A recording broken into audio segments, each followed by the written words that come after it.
नमस्कार दोस्तों, daily current affairs की क्लासेस में आप सभी का बहुत स्वागत है। चलिए हम स्टार्ट करते हैं आज का करंट अफेयर्स। 11 जुलाई 2021 को भारत की एक और बेटी अंतरिक्ष की यात्रा पर जाने वाली है।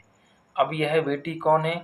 यह भारत के आंध्र प्रदेश राज्य के गुट्टूर की रहने वाली शिरीषा बांदला हैं, जो कि अंतरिक्ष की यात्रा पर जाने वाली हैं।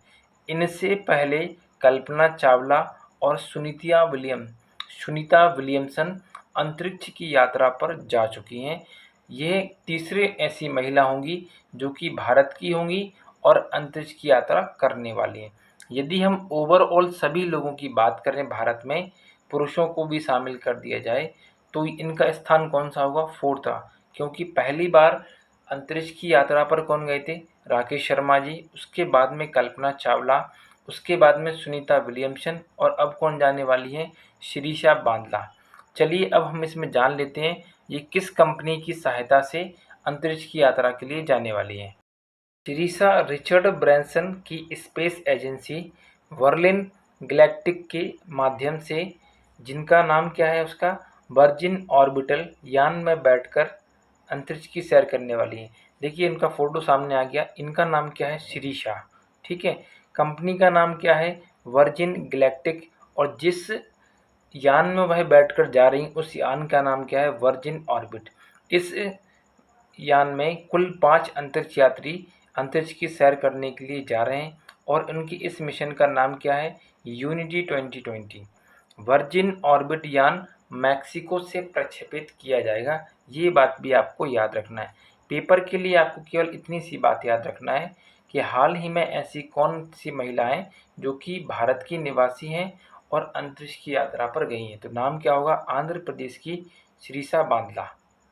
चलिए अब हम आगे बढ़ते हैं। हाल ही में एस्ला नामक तूफान किस देश में आया है? तो ये आया हुआ है क्यूबा में। अब यह क्यों आया है इसके बारे में हम जानते हैं। आप सभी लोग ये बात जानते हैं कि अभी वर्तमान समय में कनाडा, जो कि कहाँ पड़ता है? उत्तरी अमेरिकी महाद्वीप में पड़ता है। देश के तापमान में क्या हो रही है? बहुत ज़्यादा वृद्धि हो रही, मतलब वहाँ का टेम्परेचर 49.5 डिग्री सेल्सियस पहुँच गया है। जनरली वहाँ का औसत तापमान 16 या 17 डिग्री सेल्सियस होता है, लेकिन इस बार वहाँ का तापमान क्या हो गया? बहुत ज़्यादा बढ़ गया है। जब कभी भी तापमान के मान में वृद्धि होती है तो उस क्षेत्र में दबाव के मान में क्या होती है? कमी आ जाती है, मतलब उसका प्रेशर क्या हो जाता है? डिक्रीज कर जाता है। और जैसे ही प्रेशर कम होता है तो ऐसी कंडीशन में क्या होते हैं? तूफान आना शुरू होते हैं, थंडरस्टॉर्म वगैरह जो होते हैं। यहाँ हम चक्रवात के बारे में बात नहीं कर रहे हैं, हम तूफान के बारे में बात कर रहे हैं। तो क्यूबा में जो तूफान आया उसका नाम क्या है? एस्ला।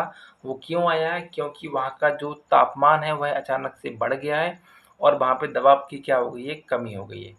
यह तूफान किस महासागर में आया? अगला क्वेश्चन क्या होगा आपका? तो यह जो तूफान है अटलांटिक महासागर के कैरिबियन समुद्र में आया है। इस समुद्र के पास में ही क्या है? क्यूबा देश स्थित है। ये बात आपको याद रखना है। यदि वह महासागर पूछेगा तो क्या आंसर होगा? अटलांटिक महासागर। यदि वह पूछे कि किस समुद्र में आया तो आंसर क्या होगा? Caribbean sea.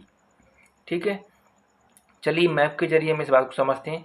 ये आपका भारत देश है और ये यहाँ पर जो मैंने मार्क किया ये क्या है? आपका क्यूबा कंट्री। तो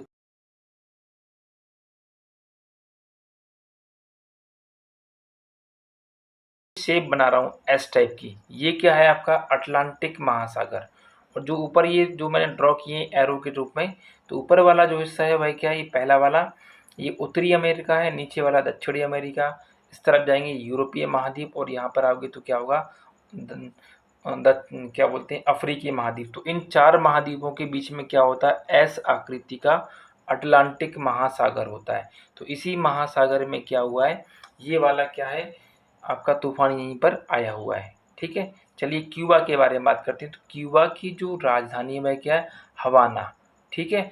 और जो मैंने यहाँ पे ये मार्क किया है आपका, यहाँ पर क्या आया हुआ है? तूफान आया है जिसकी हम बात कर रहे हैं। ठीक है। तो पेपर के लिए आपको याद रखना है कि क्यूबा में जो तूफान आया उसका नाम क्या है और ये कैसे आया, मैंने आपको समझाया इसमें। ठीक है। चलिए अब हम बात करते हैं आगे वर्ष 2021 में भारत में जितने भी चक्रवात अभी तक आए हैं उनके बारे में बात करते हैं। आप सभी ने नाम सुना होगा यास तूफान। तो इस तूफान का नाम ओमान देश के द्वारा रखा गया था। यह बंगाल की खाड़ी से उत्पन्न होकर भारत के राज्य उड़ीसा और पश्चिम बंगाल के तट पर आया था। तो नाम क्या है इसका? यास। और रखा किसने था? ओमान ने। इससे पहले एक और तूफान आया था ताऊ ते। इसका नामकरण म्यांमार देश ने किया था। यह अरब सागर से उत्पन्न होकर भारत के महाराष्ट्र, गुजरात एवं लक्षद्वीप के तट पर टकराया था। आने वाले समय में जो भी चक्रवात आएगा उसका नाम क्या है? गुलाब। जो कि क्या होगा, इस लिस्ट में आगे आने वाला चक्रवात का नाम गुलाब है, जिसका नामकरण पाकिस्तान के द्वारा किया गया है। तो ये तीनों के तीनों आपको ध्यानपूर्वक याद करना है, जो कि परीक्षा के लिए बहुत ज़्यादा इम्पोर्टेंट है, क्योंकि ये 2021 में आए हुए सभी चक्रवात हैं या फिर आने वाले चक्रवात हैं जो कि परीक्षा में पूछे जा सकते हैं। अब हम आगे बढ़ते हैं, इसमें अगले क्वेश्चन की बात करते हैं। हाल ही में हिमाचल प्रदेश के पूर्व मुख्यमंत्री एवं कांग्रेस नेता वीरभद्र सिंह जी का 87 वर्ष की आयु में निधन हो गया है। अभी कुछ समय पहले उनको 2 बार कोरोना भी हो गया था। तो 87 वर्ष की आयु में किसका निधन हुआ है?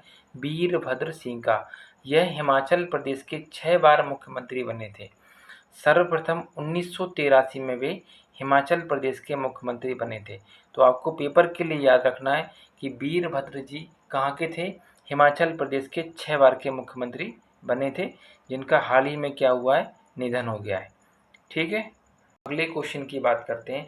हाल ही में इटली में भारतीय सेना का मेमोरियल बनाया गया है। मतलब जितने भी सैनिक होते हैं, जो शहीद सैनिक होते हैं, उनकी याद में वहाँ पर मेमोरियल बनाया गया है।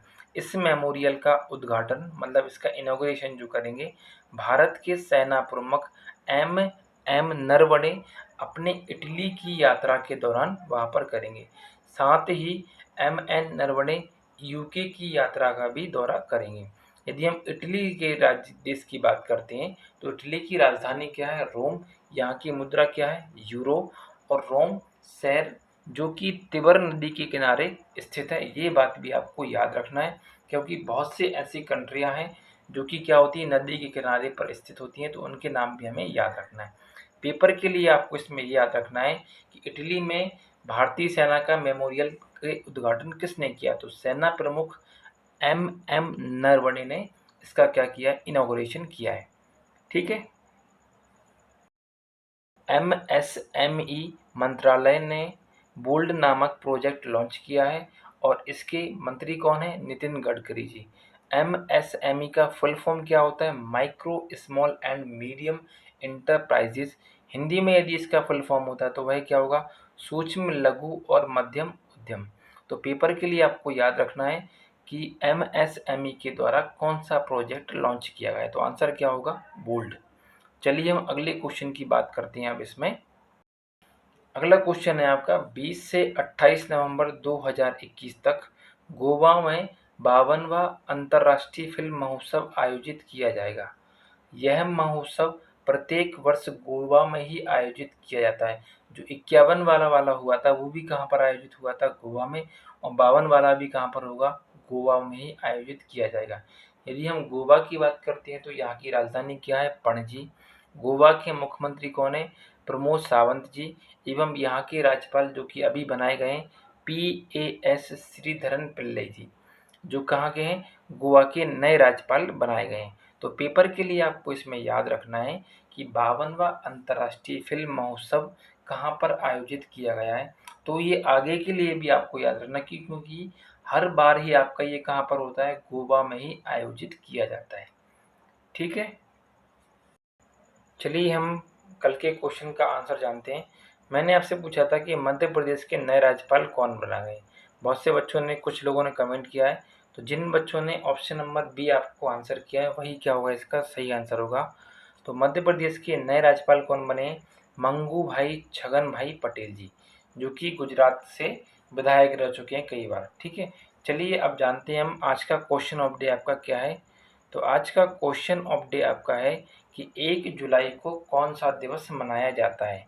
तो आपको ये बताना है। इसमें आपको 4 ऑप्शन दिए गए हैं मैंने, कि जूनूस दिवस मनाते हैं या फिर जीएसटी दिवस मनाते हैं या डॉक्टर दिवस मनाते हैं या फिर बी एवं सी दोनों। तो आपको कमेंट करके इसका आंसर बताना है। तो आज के लिए इतना ही बच्चों, मिलते हैं एक अगले नए करंट अफेयर्स की वीडियो के साथ में। तब तक के लिए नमस्कार, धन्यवाद।